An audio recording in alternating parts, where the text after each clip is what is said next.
Okay, Orlando Wilson here. And what I want to talk about in this video is working in the US. And a lot of people seem to think, maybe because they watch too many movies, too many TV shows, that to work in the US you can just turn up and get a work permit and, well, just turn up and work without the work permit. I was speaking to somebody recently. They phoned me up, they're asking me about somebody who I don't know of, but don't know personally, and courses they're providing, etc.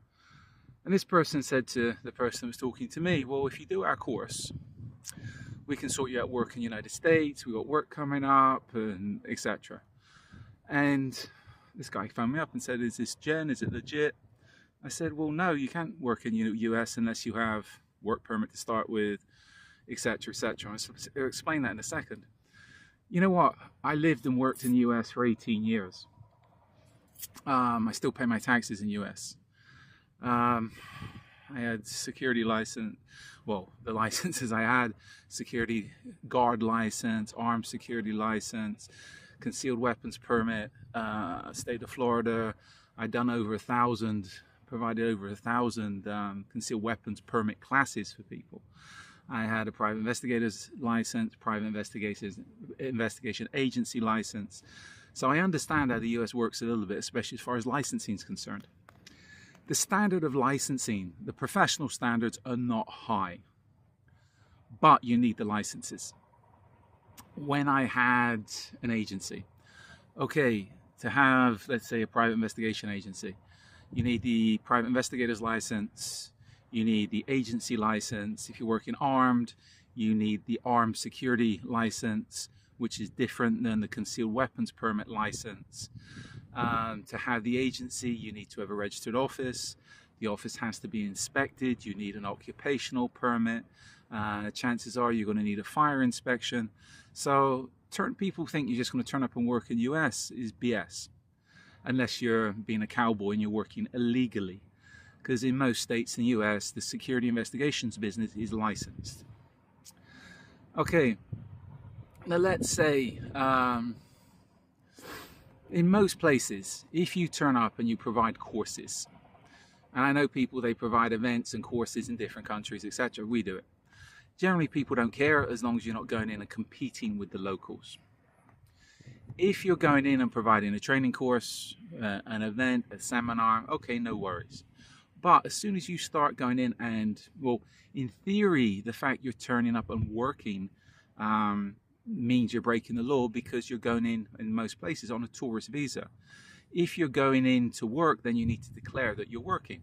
But stuff like that, people generally don't pay much attention to unless there's a problem. If there's a problem, then you could be done for working illegally, etc., etc., because you're working on a tourist visa. They're tourist visas, not work visas. Even down to in the US, and I had a run-in, we got swatted once, which is a whole nother story, which means somebody I know, a competitor, called a SWAT team on us, which is illegal, but as far as I know, he had buddies in the police department, or buddies in the city, not the police department, which meant this guy could get away with it, because I take it he thought we weren't competing with him because he was a fucking idiot. But they we got swatted, a SWAT team got called on us. And when we tried to go to the cops and say, well, we know who done it, oh, it's anonymous call, whatever. Bullshit, they knew who done it as well. But he had friends. That's America. So this is where, even down in the individual cities, you can be pulled for not having an occupational permit to work in that city, etc., etc. So the US is a land of rules and regulations. Now back down to what this guy was saying. This person offered him, we'll do our course and you go work in the US. Well, we possibly have work in the US. I said to him, well, it's not, again, I'm not into registered courses anyway. Apparently the course is an okay course, so no worries. But again, that course is not going to give you it doesn't mean anything internationally as far as licensing is concerned. I think, and again, a lot of the bullshit these days is coming out of UK and their bullshit SIA license. I've had foreign close protection people say to me, ask me, and I've got no clue about what's going on in UK these days. To me, it's Bollywood on steroids.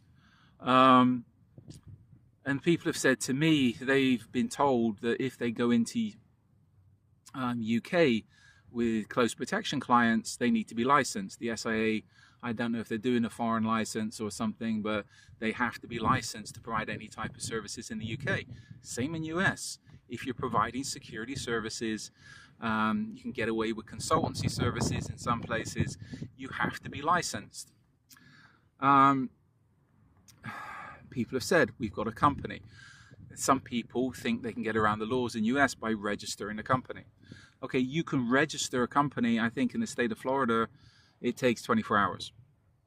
Anybody can register a company. There's people doing it. Some people I know even got bank accounts in US, which how they've done that without a social security number is questionable. Because to do anything US, you need a social security number. Just because you've got a company, it doesn't mean you can work in the US. You have a company. You do not have the right to work in the United States. You not having the right to work in the United States means you're not going to get any security licenses, etc. To carry, you can, if you're there on a work permit, etc., you can have firearms. But to carry firearms, to get carry permits to work in the armed security sector, you need to have a residency, which is a green card, or you need to be a citizenship, or you need to have citizenship. You're just not going to turn up and be given a gun and go play Kevin Costner. So there you've got, there's a lot of rules and regulations in the United States about the security business. And generally, you know what, the laws in US are, how can I put it, if you prove beyond any reasonable doubt you were trying your best, 100%, and there was a problem, generally they can be forgiving, lenient and forgiving. But if you're going in and doing stupid shit, turning up, working illegally, etc. Well, these days, with the Biden administration, I'm not sure. But where security is concerned, if you're working illegally, if you're working without a license, and the state inspectors or whoever determines that you're working illegally, that's an immediate arrest because you're providing licensed services without a license. Now, generally everything's good until things go bad. And if you're out on the street providing advisory services, people from overseas going into US and even going into how many states, you have to know the state laws, the state rules, the state regulations, which vary from state to state. If you're going in from overseas and you start telling locals what to do and all the rest of it, I guarantee, and it's the same anywhere, they'll be calling their division of licensing saying, we got somebody here working illegally. It's the same as, put it into context, if somebody from outside the UK went into UK and started managing and coordinating security personnel there, and they never had a license, I guarantee people would be calling up SIA and trying to get them fired, etc. Trying to get them deported. Why? It's competition. And you know what? I hear all these, especially off this thing, we got a foreign company wanting to go into US and, well, saying they can go in and work in US and do our course and you can work in US. You know what? I've been through the licensing system in US, as I said, multiple times, and it's a pain in the ass. It costs money. It costs money. Security agencies in the state of Florida, you need insurance. Investigation agencies, you don't, but you need to have insurance. So the outlay of just running a licensed agency in US, it costs money. It takes a lot of going through a lot of bureaucracy, paperwork, etc. So as everywhere, it's the same as if you had a company in UK, you go through the licenses, or anywhere, you go through the licensing procedures, you tick the boxes, you go through the BS, you pay the money out. And now you got foreigners turning up thinking they can do what the hell they want, and just because they think they're special. You know what, that's complete and utter bullshit. If people are telling you that you can go do their course and they'll give you work in US and nobody will mind, etc., etc., you know what? I'd question that person's, let me say question their ethics, I question their sanity. Because all they're going to be doing, if one of their people they sent to US to do a job has an issue, they're going to be getting into a lot of trouble. It's all right for them because they'll be sat on their ass somewhere else, but the people on the ground, if they're involved in, let's say, a hostile situation, they can end up going to jail for a long time. The other thing as well, I'd question American companies using foreign security. The main thing I'd question there, the main issue would be, is the insurance going to be valid? Because the US is a land of it's a land of lawsuits. So everybody's hot on insurance. If you've got foreign advisors coming in working for a US company on US soil that are unlicensed and do not have a licensed agency, a license to provide security services, etc., is that going to be valid for insurance purposes? And generally, with insurance purposes, if something goes wrong, if there's security involved, the insurance investigator is going to look through who were the people providing you with security, who were advising you. Okay, they're not licensed. Okay, they're working in the US illegally. They don't have any licenses, etc., etc. You know what? This policy's void because you busted it. And you know what? Even down to, if you're providing security services, even if you're advertising services in the state of Florida, you have to be licensed. You could go in, and I had this conversation with somebody a long time ago. You could go in and set up a company called, I don't know, Joe Blogg's Close Protection Agency. The fact you set that company up and the state would look at it, you've got the intent of providing close protection services in the state of Florida and you're not licensed, you could be fined for that. Because again, it shows intent to provide the services and you're unlicensed. You have to have your agency license numbers on all your advertising so it can be checked.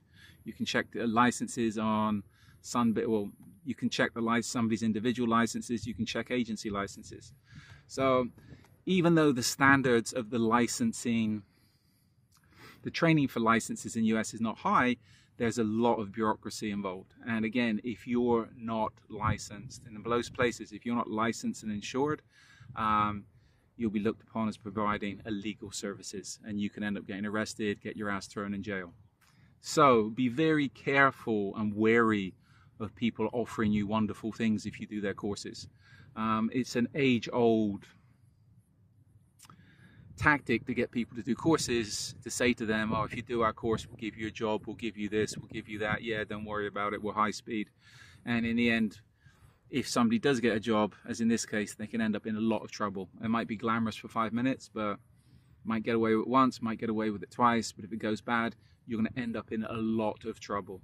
So I speak from my experience of being in security investigation business in US for 18 years. So if you got any comments, if you got any questions, feel free to reach out to me. Follow me along on social media. My main thing is LinkedIn. We have stuff on X, YouTube, Instagram, etc., etc. So follow me along. If you got any questions, reach out. I also have an array of books up on Amazon that talks about various aspects of the close protection business, kidnap, ransom, travel security, and I got 4 books up on crime fiction. So follow me along. Any questions, reach out. And in the meantime, be good, stay safe. As always, stay out of trouble and don't believe the bullshitters.